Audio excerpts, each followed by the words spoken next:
Durag Wisdom, Earth Date Y2K 19.06.10. I watched Donald Birther, Bastard, and Coward Trump being interviewed while he contaminated the blood-stained beaches of Normandy. In the background, the graves of dead soldiers cut down in the gunfire and bombs of D-Day. Mortal combat. Ever see Saving Private Ryan? I can't imagine that D-Day, the actual attack, was even 100 times worse or more than that depicted. This traitor Trump, this Nazi creep, sat there in front of those graves attacking living Americans such as Robert Mueller, Nancy Pelosi, and the Democrats, and praising himself. What a curse we have wrought on our country when we have designated a schoolyard bully and a fascist traitor to be the head of our country. A hate monger in every sense of the word. I never usually watch this traitor president live because I've despised him for years. I came to New York City as a tourist 45 years ago this month and decided to stay and live here. I became aware of the hair monster Pocahontas Trump during the 80s. I've despised him since, and more now. I am suffering a form of post-traumatic stress syndrome growing up with a father suffering from World War II combat experiences and a mother being tortured by manic depressive psychosis. It did not help my situation growing up when our governments, local, state, and federal, did little to reach out. Both of my parents were ignorant, but still with a potential of intelligence. If only they had been able to use it. Part of my disgust of Trump grows out of my post-traumatic stress syndrome childhood where bullying, among other things, ruled and then ruined my young life. Personally, folks, I like to stay away from my personal hang-ups here on Durag Wisdom because the last thing I want to do is vomit my problems on you. Remember the Monty Python meaning of life sequence when the guy was waiting on that giant obese man who was throwing up on everything. No matter how bad it was while I grew up or while we grow up and then try to live our lives, our only lives, there will always be someone else in much worse circumstances. And I recognize, appreciate that, and respect that. It's as if through our own undoing, we are forced to live the only lives we will ever have, being butt screwed by the rich scumbags in power, and at the same time being screwed by the natural wonders of the chaotic universe. So if I get personal here about my life, it is not for me, it is for us. I always learned when I was a teacher to try and make my lessons personal for my students, and even for myself. My father was a damaged war veteran, one of the soldiers who experienced the extreme in mortal combat. Upon his first deployment in Europe, he was blown up in a boat with fellow soldiers and friends he trained with. He floated in that water, that bloody water with body parts, for 3 days, like something out of that movie Jaws.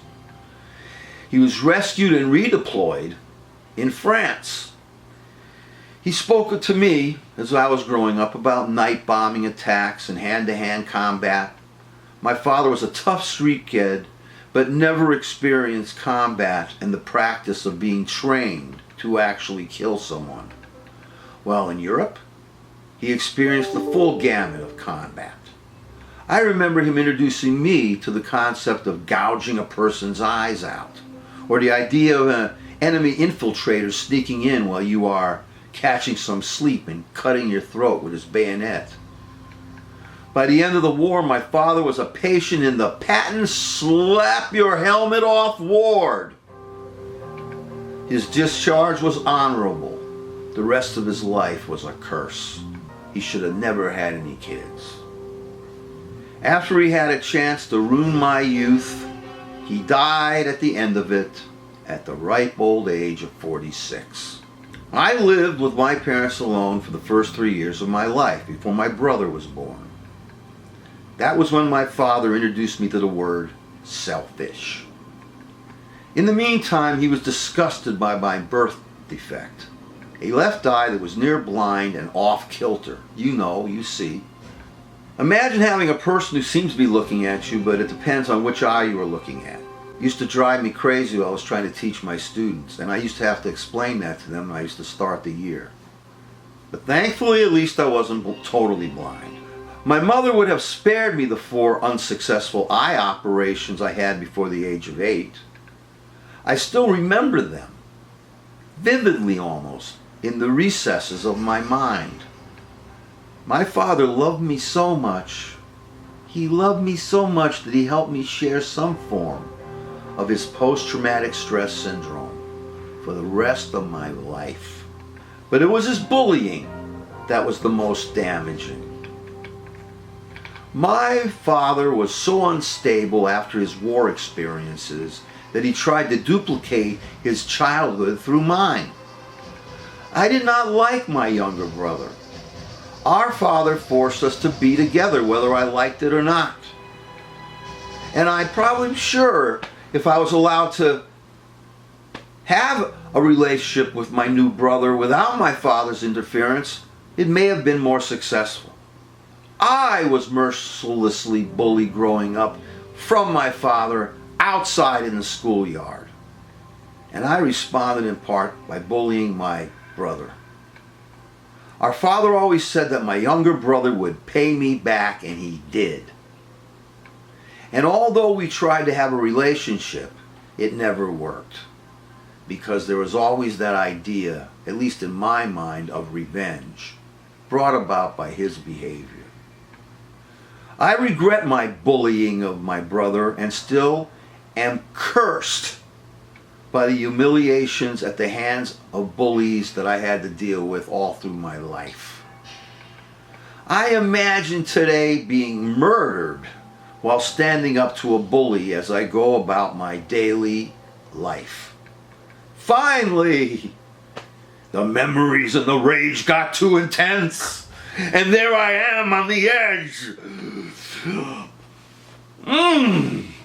In a rage so intense. And I confront this bully, and there I am, lying bloody on the street, because I was finally going to show them that they weren't going to push me around anymore. War helped to destroy my family, one already dysfunctional. And then, toward the latter part of my life, the final years of my life, comes the Nazi traitor Putinist, accidental President scumbag Trump, who sits in front of an audience of dead soldiers murdered painfully and violently by war, whose graves sit there as captured audiences to a low-life coward who avoided being drafted into Vietnam because it was too far away. Nobody heard about it, and he had bone spurs. And oh yeah, he had a rich, connected, scumbag, racist, KKK-loving father. May he rest in pieces.